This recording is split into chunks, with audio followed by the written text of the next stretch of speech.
Within the secretive chambers of Terraforma Corporation, three suited humans walk in unison. Each of the three has been summoned by Bobby Brown, de facto owner of the Terraforma Corporation, the largest private terraforming and colonization entity in Terran space. Bobby and his fellow shareholders wish to turn Terraforma into the largest planetary transformation entity in the Milky Way. These three individuals have the power to make it happen.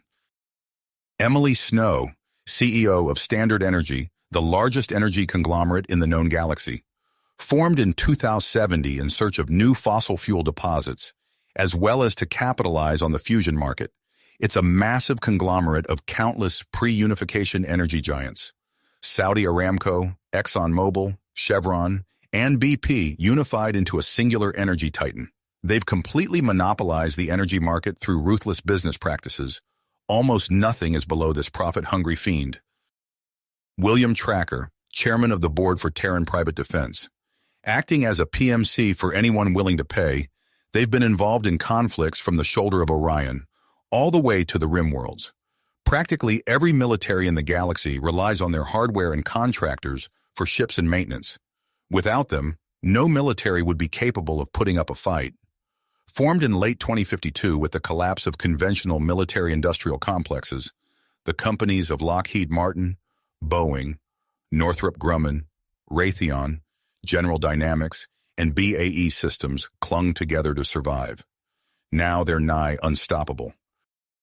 The final of the three, Jonathan Schmidt, CEO of the Bank of Terra, formed in 2175 by both Human and Grandler banks. It makes up over 75% of the private banking sector. The bank of choice for dictatorships, republics, and everyone in between. This bank had the power to swing money like a hammer, giving to those in need, making ungodly profits along the way. Escorted by a small army of security personnel, the three reached the end of the spacious hallway.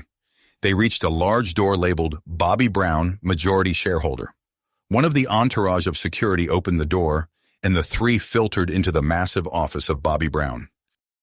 Massive windows filtered in the light of the Terran sunset, a crimson sun just beginning to dip below the horizon of the gargantuan cityscape of Greater Chicago, one of the four gargantuan swaths of ecumene within the old borders of the United States.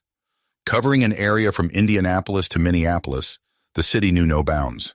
The view from the 5-mile-high Terraforma Tower was spectacular, but the three individuals weren't there for the view. Welcome. It's great to see you all once again. I wish this meeting was a more casual occasion, but we have some very serious business to attend to. Bobby's booming voice reverberated throughout the room. Please, have a seat and enjoy the champagne. There is much to discuss. The three sat down. None helped themselves to the champagne provided. Bobby didn't seem to mind and grabbed a full glass of champagne. He grabbed a remote and began projecting a scene of a planet labeled Dawn. As I'm sure many of you know, we've been involved in terraforming projects within the Tectal Republic for over 150 years. As I'm sure you also know, the Republic has recently taken an authoritarian communist turn. Several of our projects have been cut off from the sudden and violent regime change. His speech was interjected by William Tracker. It's a very unfortunate situation. However, our profit margins have only increased from this change in power. The new state is very security cautious after all. What's in it for me? I'm glad you asked. As a token of good faith, I'm offering your three companies a 5% stake in Terraforma Corp, should you decide to cooperate. All three straightened in their chairs and leaned forward. Bobby let a beaming smile creep across his face. I knew that would get your attention. He continued to the next slide of his presentation. The new Tectal state has multiple newly government-bought companies, each of which is a direct competitor to our efforts. Bobby paused to take a long drink of his champagne. We have the power to completely shut down these companies through sheer economic force, demanding the sale of said companies in order to restart the flow of resources and cash into their new state. Bobby changed the slide once again. The Tectal Energy Cooperative, the main lifeline of the Tectal state. If you, Emily Snow, begin selling your energy and materials for 50% less, it will completely tank their entire government's supply of cash. Bobby downed his remaining champagne. They will then turn to you, Jonathan Schmidt, for loans and monetary assistance to stay afloat. Should you deny them, you will force them into action. William interjected once again. Forcing them to declare war, this might just work. Exactly, Bobby replied. When they start moving their fleets, recall your maintenance technicians and stop sending new hardware. Their entire fleet of ships will be rendered inoperable within weeks. And when it's all said and done, asked Schmidt, what then? You swoop in and buy out all their banks, they'll be forced to sell of their assets in a desperate attempt to stay in power, said Bobby coolly. You'll grow your market to a populace of trillions. I'll do the same, Emily added. Their resource exports are massive. The potential profit from this venture. Bobby finished the sentence for her. Are astronomical.